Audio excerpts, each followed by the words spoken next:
Mario 64.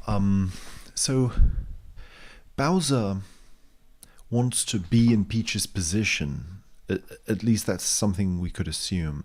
He wants to be the king of the Mushroom Kingdom. He wants to take control of the castle. He has taken control, military control of the castle, and he wants further control, right? He wants to control the world, the castle, the Mushroom Kingdom itself. We don't really speak of beyond the Mushroom Kingdom. In this game, at least, it seems that the Mushroom Kingdom are the confines that Bowser is interested in controlling. Now, those worlds were controlled by Peach before. So in a sense, Bowser wants to take Peach's position. He wants to be Peach, in that sense, symbolically speaking. He fills the castle with his paintings, where before they were Peach's paintings.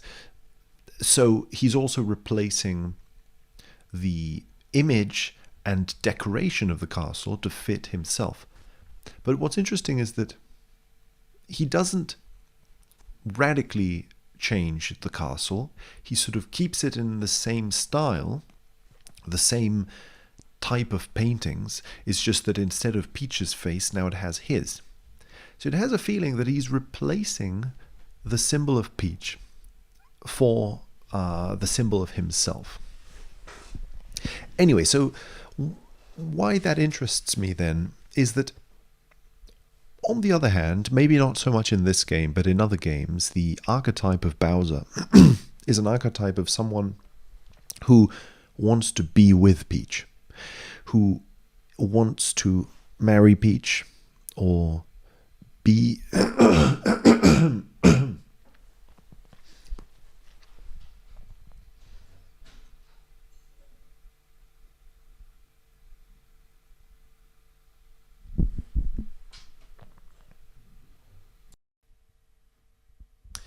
So yeah, Bowser then is sometimes wanting to be next to Peach as a partner, right, as a king. I think that sometimes the games, the franchise, presents this as a sort of competitive aspect to Mario, so that Mario wants to be Peach's partner, but then Bowser comes, and there's a sort of love triangle aspect to it, even though it's a kidnapping, right? So there's like a mix of things going on there. But in the kidnapping aspect, in the love triangle aspect, something about that sometimes feels as if Bowser wants to be next to Peach, so that Bowser doesn't want to replace Peach, doesn't want to be in Peach's position. Bowser wants to be next to Peach, not be Peach. But then the whole taking over the world thing feels like he wants to be Peach, or wants to be in Peach's position, fill that role.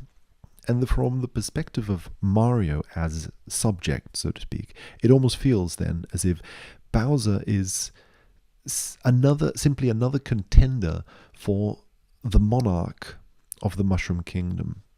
And therefore, maybe from Mario's perspective, we have this sort of dual desires, you know.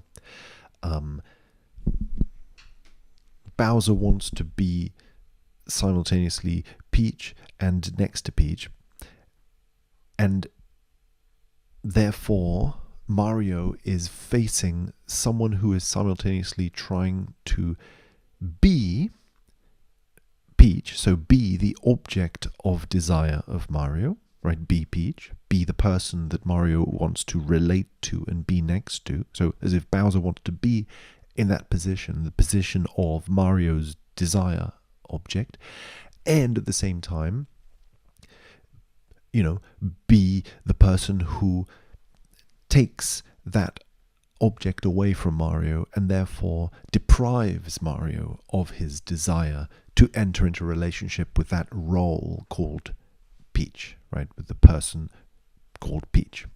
As if Bowser is simultaneously trying to do both things at once, simultaneously take that role away from Mario, so that prevent Mario from accessing a relationship with that role, with the role Peach, with the person Peach, and at the same time be Peach, be that role, present himself as the position of the role that Mario is trying to enter into contact with and enter into relationship with. So it's an interesting kind of a duality, I feel, of what does Bowser represent. Simultaneously, the blockage of Mario's desire, the person who prevents Mario from reaching Peach, or the almost like enabler, the person who becomes the role of Peach in the world, who materializes itself as the role of Peach in the world. After all, Bowser is almost trying to become the ruler of the Mushroom Kingdom, hasn't quite gotten there, right? So there is a process of materialization. Bowser's armies are about to appear. They are about to splurge out of the paintings into the real world. So it's a process of materialization of an ideal that is yet to happen, but is in the process of happening, so to speak. And Bowser seems to represent that as monarch of the Mushroom Kingdom, which is what Mario is trying to get into contact with at the end of the day. He's trying to get in contact with the person who is the monarch of the Mushroom Kingdom, almost independently, right, of whether it's Bowser or Peach. So Bowser might represent, in that way, the materialization of Peach into the world. And that's sort of like an ugly process that's scary for Mario in that way. Because the process of ideas, pretty ideas that you can hold in your head and that always are the same and never change and are perfect and eternal and they never change and blah, blah, blah, becoming material, changing, different. That process seems to be maybe why Bowser is a villain in this game, psychologically speaking, because it's a villain because it's a scary, hated process from the perspective of Mario, something that Mario's afraid of. He's afraid of materialization, emerging ideas coming out of paintings and becoming reality. And also another aspect to it probably is the fact that Mario maybe has been ignoring the process of ideas becoming ideas. The fact that ideas have such a big charge in this game, there's so much power in them. All the stars are in the paintings, they're in the ideal world. It's almost like the stars need to be taken out of that world because that world of the ideas is becoming sort of too powerful. It's sort of bloated with energy, kind of. And so, yeah, I don't know. Something kind of needs to happen to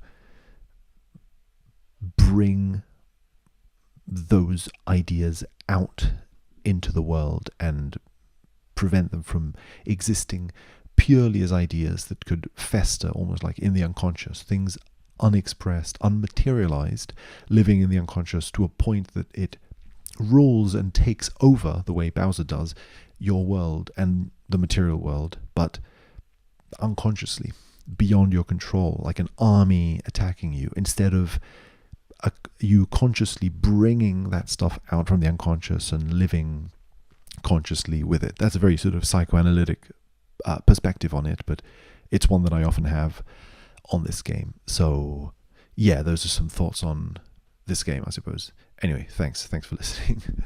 Bye. And maybe to put it all together a little bit, though, then it's as if Bowser then simultaneously is a villain, therefore, someone who takes away something and prevents and blocks, but also a good person or a savior in the sense that he's bringing to Mario the materialization of Peach. In that sense, Bowser and Peach are the same character, right? They're sort of two sides of the same coin. Bowser is Peach. Bowser is in the role of Peach because it is Peach becoming materialized. And that process is frightening to Mario, basically. So that the villain in the game is simply like an expression of Mario's fear towards something real within Peach that is coming out of the surface.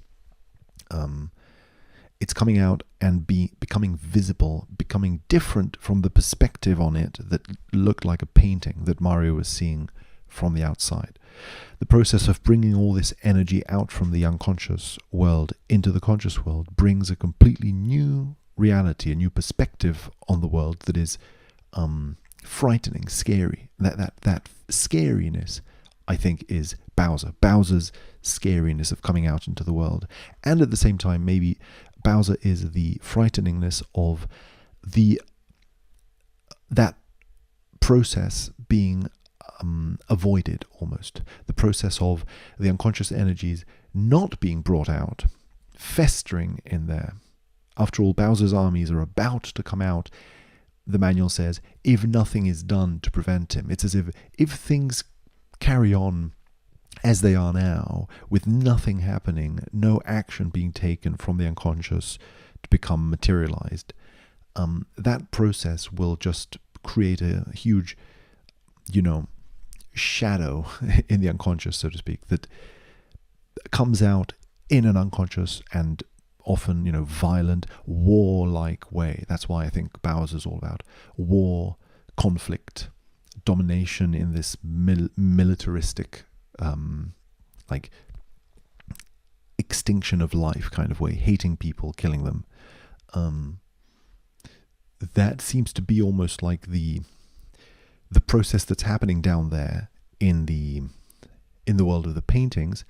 And so all that energy, all that libido that's being processed through this process down there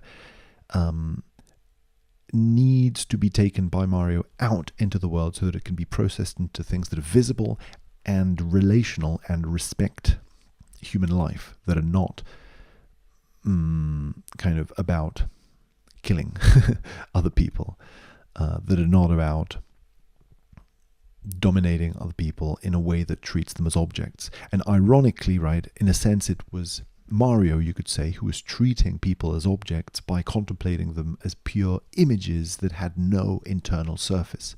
So again, Bowser is almost like a villain, but also a good side of things, if Bowser is the image of Mario's attachment to images, right?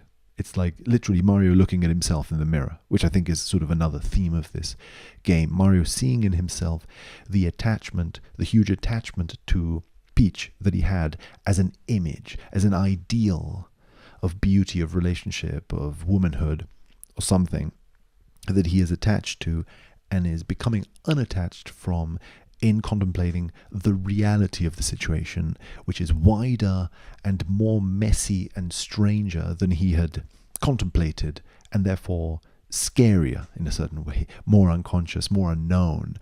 It's coming out into the surface. All this unknownness is coming out into the surface through the process of bringing all this libido out into a focus on the present moment instead of a focus on the imagination of the past, the future, attachment on things that aren't the present, so to speak, in a Buddhist-y kind of way.